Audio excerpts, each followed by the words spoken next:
अस्सलाम वालेकुम। सिंध जी मौसम सूरत सां गॾु मानूर अली मरी अवां दोस्तनि जे ख़िदमत में हाज़िर। अॼु 11 जुलाई ऐं जुमे जो ॾींहुं आहे। ईंदड़ 24 कलाकनि जे दौरान सिंध में मौसम कीअं रहंदो, सिंध जे कहिड़नि कहिड़े शहरनि में बरसाति जा इम्कान आहिनि ऐं सिंध जे कहिड़नि इलाइक़नि में मौसम बिल्कुलु क्लियर ऐं साफ़ रहंदो ऐं ईंदड़ सिस्टम कॾहिं सिंध में दाख़िल थींदो। सिंध में कुझु न्यूज़ ऐं चैनलनि में ख़तरनाक ऐं तेज़ शदीद बरसातूं ॿुधायूं पियूं वञनि।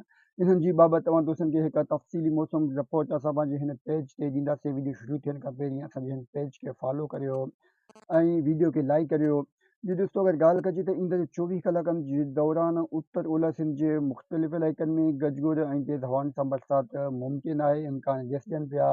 तफ़सीलात मुताबिक़ अगरि ॾिसिजे त ईंदड़ यानी 24 कलाकनि अॼु शाम राति जे दौरान ख़ुसूसन शहरतकोट, कंबर, लाड़कानो, रतोडेरो, ॾोकरी, जेकमाबाद, दादू, वाही पांडी, मोरो, सेवन, मेहर, काज़ी अहमद यानी सखर, घोटकी, कंदकोट, कशमोर, पनवाकल, मीरपुर माथिर, ओबारो, जहरकी, गंबट, खैरपुर, शिकारपुर जे आसपास इलाइक़नि में अॼु शाम राति गजगोड़ सां बरसातनि जा कुझु इम्कान ॾिसजनि पिया ऐं मुमकिन आहे त अगरि ककर ठही विया, ताक़तवर थी विया त शहरपुर, नवाबशाह, दौर, बांधी, खीरतर, खीरचाट, थानो बोलाखान, वाही पांडी यानी उत्तर ओलह सिंध जे मुख़्तलिफ़ इलाइक़नि में अॼु शाम राति बरसातनि जा कुझु सुठा इम्कान आहिनि। मुमकिन आहे सकरंद, भितशाह, हाला या शादरपुर ताईं बरसाति अची सघे।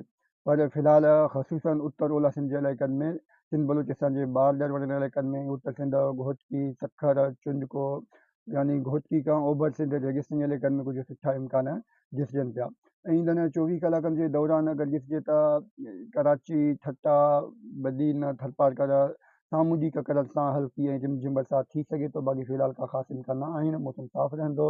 उमरकोट, थरपारकर, नंगरपारकर, मिठी, दीपलू, छाछरो, उमरकोट, सांघन, टंडो अलियार, टंडो मोहम्मद खान, मटियारी, जामशोरो, अछड़ो थर जे इलाइक़नि में ईंदड़ यानी 24 कलाक का ख़ासि सिस्टम या को ख़ासि बरसाति जे इम्कान नज़र न पिया अचनि।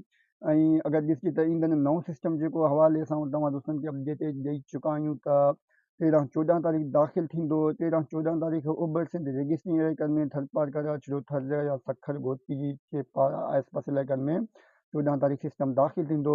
अलबत्ता उन सिस्टम मां 15, 16, 17 तारीख़ सुठा बरसाति जा इम्कान ॾिसजनि पिया। फ़िलहाल उन में तब्दीली मुमकिन आहे।